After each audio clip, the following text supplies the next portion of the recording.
அன்பார்ந்த மீனராசி மீனலக்னம் சகோதர சகோதரிகளுக்கு வணக்கங்கள். இப்போது மீனம் ராசி மீனம் லக்னம் ஆண் பெண் இருபாலர்களுக்குமான நிகழவிருக்கும் சுக்கிரபெயர்ச்சி ஏப்ரல் 25 2024 முதல் மே 20 2024 வரையிலான பலன்களை பார்ப்போம். சுக்கிரன் மீனம் ராசிக்காரர்களுக்கு ராஜ யோகாதிபதி. சுகாதிபதியாகவும் உங்களுடைய ஆசைகளை நிறைவேற்ற கூடியவராகவும் உங்களுக்கு சுகபோகங்களை கொடுக்க கூடியவராகவும் இருக்கிறார் சுக்கிரன். மீனம் ராசிக்காரர்களாகிய உங்களுடைய சுயஸ்தானம் என்று சொல்லக்கூடிய ஜென்மராசியை விட்டு விலகி ராசிக்கு இரண்டாம் இடமான தனஸ்தானத்திற்குள் சுக்கிரன் நுழைகிறார்.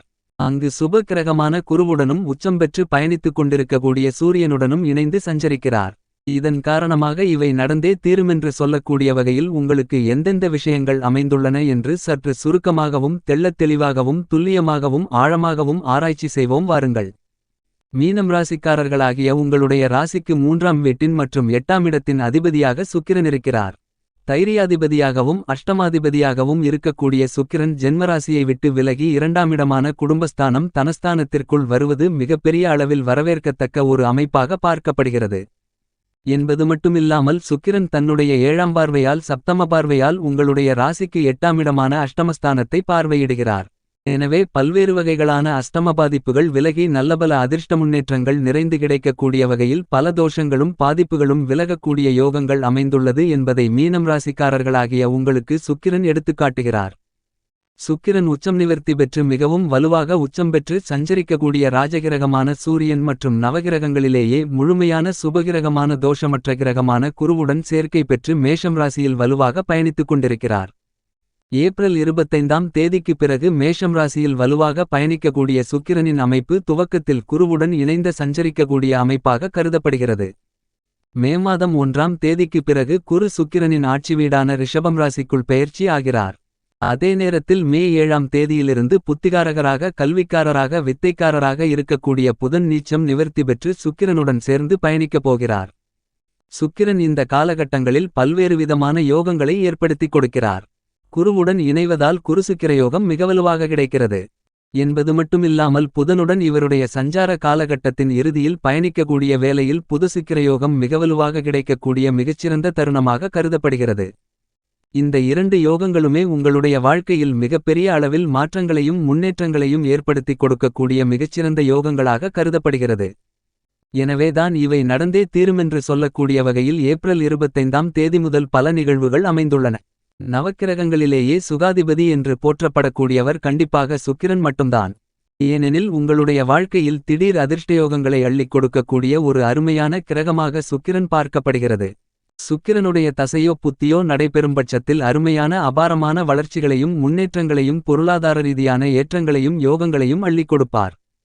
அதிலும் குறிப்பாக இந்த காலகட்டத்தில் சுக்கிர திசையோ புத்தியோ நடைபெறுகிறவர்களுக்கு மிகப்பெரிய அளவில் அதிர்ஷ்டயோக வாய்ப்புகள் உண்டு. அவருடைய நட்பு கிரகங்களாக இருக்கக்கூடிய புதன் சனி ராகுகேதுவின் புத்திகள் நடைபெறும்போது முன்னேற்ற யோகங்கள் நிறைந்து கிடைப்பதற்கான யோகங்கள் கண்டிப்பாக உண்டு.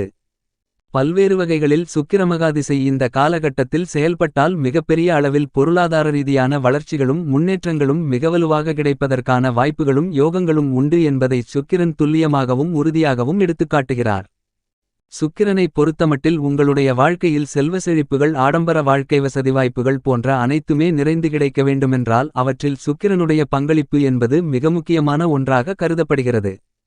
சுக்கிரனின் அனுக்கிரகமில்லை என்றால் பெரிய அளவிற்கு நன்மைகள் நிறைந்து கிடைப்பதற்கான வாய்ப்புகளும் யோகங்களும் கண்டிப்பாக கிடைக்காது. எனவேதான் சுக்கிரனுடைய பெயர்ச்சி மிகவும் உன்னிப்பாக கருதப்பட வேண்டிய ஒன்றாக கருதப்படுகிறது.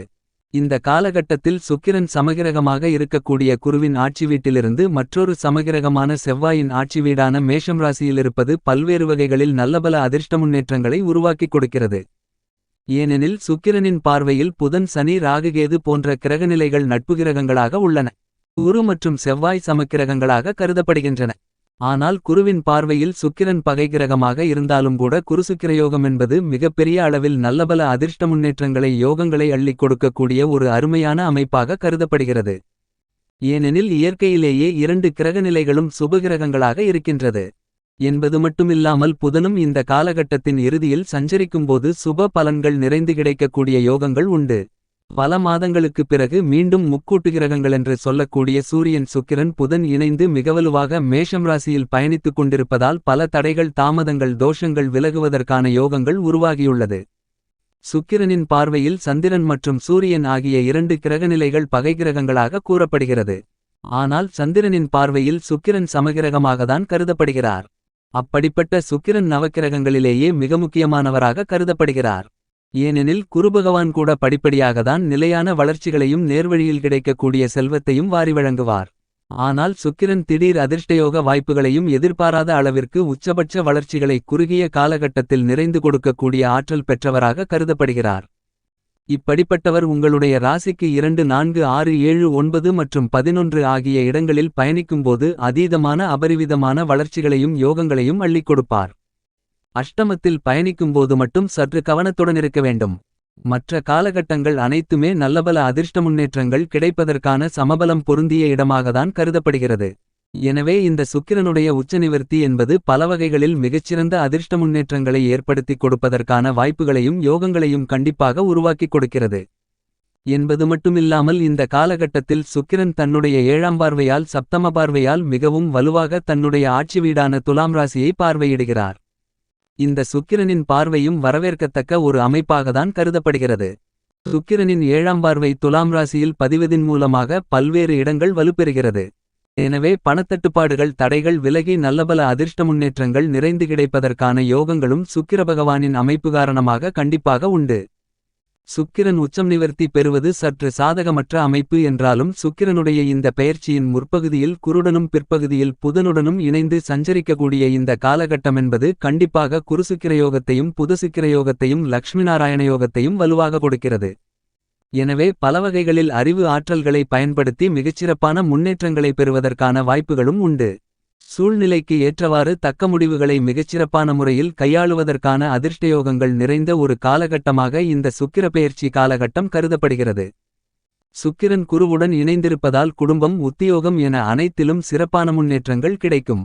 சுக்கிரன் புதனுடனும் இணைந்து பயணிக்கக்கூடிய காலகட்டங்களில் எதை செய்தாலும் சிந்தித்து தெளிவாக முடிவெடுக்கக்கூடிய ஆற்றலும், பெரிய அளவிலான பொருளாதார ரீதியான சிக்கலாக இருந்தாலும் அவற்றை மிகச்சிறப்பாக கையாளக்கூடிய யோகங்களும் கண்டிப்பாக கிடைக்கிறது.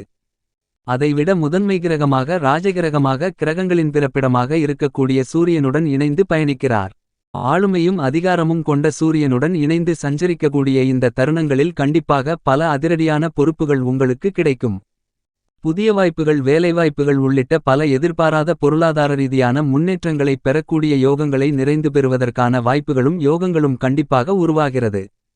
முக்கூட்டு கிரகங்கள் பல மாதங்களுக்கு பிறகு மீண்டும் இணைந்திருக்கக்கூடிய இந்த காலகட்டத்தில் மிகச்சிறப்பாக முன்னேற்றங்களுக்கு தடைகளை போடக்கூடிய பல விஷயங்கள் அனைத்தும் உடைத்தெறியப்படுகின்றன. எனவே காரியதடைகள் விலகி மிகச்சிறப்பான முன்னேற்றங்கள் நிறைந்து கிடைக்கும். இந்த மாதிரியாக சுக்கிரனுடைய அமைப்பு மிகவலுவாக இருக்கின்றபோது அவருக்கு நட்பு கிரகமாக இருக்கக்கூடிய சனி கும்பம் ராசியில் ஆட்சிபலம் பெற்றிருக்கிறார். ராகு மீனம் ராசியிலும் அவருடன் இணைந்து செவ்வாயும் பயணித்துக் கொண்டிருக்கிறார். மோட்சகாரகரான கேது கன்னிராசியில் பயணித்துக் கொண்டிருக்கிறார். சந்திரன் பெரும்பாலும் பல்வேறு இடங்களில் சாதகமாகவும் சாதகமற்ற நிலையிலும் சஞ்சரித்துக் கொண்டிருக்கிறார். இப்படிப்பட்ட இந்த காலகட்டத்தில் சுக்கிரன் முற்பகுதியிலும் பிற்பகுதியிலும் நிறைந்த யோகங்களை கொடுப்பதால் பல அதிரடியான முன்னேற்றங்களை ஏற்படுத்திக் கொடுக்கிறார். இவை நடந்தே தீருமென்று சொல்லக்கூடிய வகையில் சுக்கிரனுடைய அமைப்பும் மற்ற கிரகநிலைகளின் சஞ்சார அமைப்பும் இருக்கின்றது. மீனராசிக்காரர்களாகிய உங்களுடைய குடும்பஸ்தானம், தனஸ்தானம், வாக்கஸ்தானம் என்று சொல்லக்கூடிய ராசிக்கு 2ஆம் வீட்டில் குருவுடன் சுக்கிரன் இணைந்து பயணிக்கிறார்.